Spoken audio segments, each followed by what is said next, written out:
You ask Tiger to solve. This deals with linear equations with one unknown. The final result is x equals 2. Let's solve it step by step. Group all constants on the right side of the equation. Subtract 5 from both sides. Simplify the arithmetic.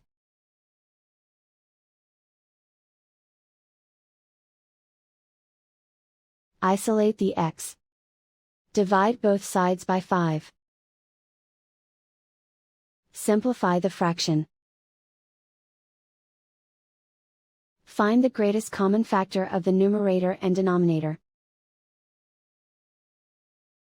Factor out and cancel the greatest common factor. And so the final result is x equals 2.